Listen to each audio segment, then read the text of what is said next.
Pembacaan firman kita hari ini terdapat pada Kisah Para Rasul pasal 9. Saulus bertobat. Sementara itu berkobar-kobar hati Saulus untuk mengancam dan membunuh murid-murid Tuhan. Ia menghadap imam besar dan meminta surat kuasa daripadanya untuk dibawa kepada majelis-majelis Yahudi di Damsyik, supaya jika ia menemukan laki-laki atau perempuan yang mengikuti jalan Tuhan, ia menangkap mereka dan membawa mereka ke Yerusalem. Dalam perjalanannya ke Damsyik, ketika ia sudah dekat kota itu, tiba-tiba cahaya memancar dari langit mengelilingi dia. Ia rebah ke tanah, dan kedengaranlah olehnya suatu suara yang berkata kepadanya, "Saulus, Saulus, mengapakah engkau menganiaya aku?" Jawab Saulus, "Siapakah engkau, Tuhan?" Katanya, "Akulah Yesus yang kau aniaya itu. Tetapi bangunlah dan pergilah ke dalam kota. Di sana akan dikatakan kepadamu apa yang harus kau perbuat." Maka termangu-mangulah teman-temannya seperjalanan, karena mereka memang mendengar suara itu, tetapi tidak melihat seorang juga pun. Saulus bangun dan berdiri, lalu membuka matanya, tetapi ia tidak dapat melihat apa-apa. Mereka harus menuntun dia masuk ke Damsyik. 3 hari lamanya ia tidak dapat melihat, dan 3 hari lamanya ia tidak makan dan minum. Di Damsyik ada seorang murid Tuhan bernama Ananias. Firman Tuhan kepadanya dalam suatu penglihatan, "Ananias." Jawabnya, "Ini aku, Tuhan." Firman Tuhan, "Mari, pergilah ke jalan yang bernama Jalan Lurus, dan carilah di rumah Yudas, seorang dari Tarsus yang bernama Saulus. Ia sekarang berdoa." Dan dalam suatu penglihatan, ia melihat bahwa seorang yang bernama Ananias masuk ke dalam dan menumpangkan tangannya ke atasnya, supaya ia dapat melihat lagi. Jawab Ananias, "Tuhan, dari banyak orang telah kudengar tentang orang itu, betapa banyaknya kejahatan yang dilakukannya terhadap orang-orang kudus-Mu di Yerusalem. Dan ia datang kemari dengan kuasa penuh dari imam-imam kepala untuk menangkap semua orang yang memanggil nama-Mu." Tetapi firman Tuhan kepadanya, "Pergilah, sebab orang ini adalah alat pilihan bagiku untuk memberitakan namaku kepada bangsa-bangsa lain, serta raja-raja dan orang-orang Israel. Aku sendiri akan menunjukkan kepadanya betapa banyak penderitaan yang harus ia tanggung oleh karena namaku." Lalu pergilah Ananias ke situ dan masuk ke rumah itu. Ia menumpangkan tangannya ke atas Saulus. Katanya, "Saulus, saudaraku, Tuhan Yesus yang telah menampakkan diri kepadamu di jalan yang engkau lalui, telah menyuruh aku kepadamu, supaya engkau dapat melihat lagi dan penuh dengan Roh Kudus." Dan seketika itu juga seolah-olah selaput gugur dari matanya, sehingga ia dapat melihat lagi. Ia bangun lalu dibaptis. Saulus dalam lingkungan saudara-saudara. Dan setelah ia makan, pulihlah kekuatannya. Saulus tinggal beberapa hari bersama-sama dengan murid-murid di Damsyik. Ketika itu juga ia memberitakan Yesus di rumah-rumah ibadat dan mengatakan bahwa Yesus adalah Anak Allah.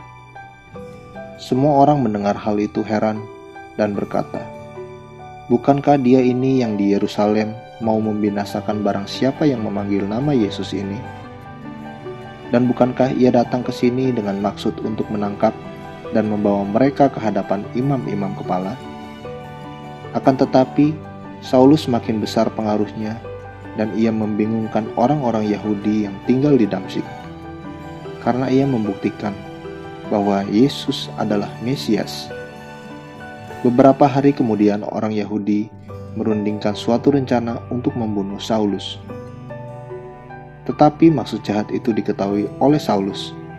Siang malam orang-orang Yahudi mengawal semua pintu gerbang kota, supaya dapat membunuh dia.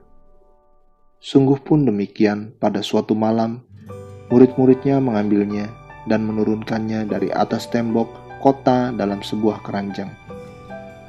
Setibanya di Yerusalem, Saulus mencoba menggabungkan diri kepada murid-murid, tetapi semuanya takut kepadanya, karena mereka tidak dapat percaya bahwa ia juga seorang murid. Tetapi Barnabas menerima dia dan membawanya kepada rasul-rasul dan menceritakan kepada mereka bagaimana Saulus melihat Tuhan di tengah jalan dan bahwa Tuhan berbicara dengan dia dan bagaimana keberaniannya mengajar di Damsyik dalam nama Yesus. Dan Saulus tetap bersama-sama dengan mereka di Yerusalem dan dengan keberanian mengajar dalam nama Tuhan.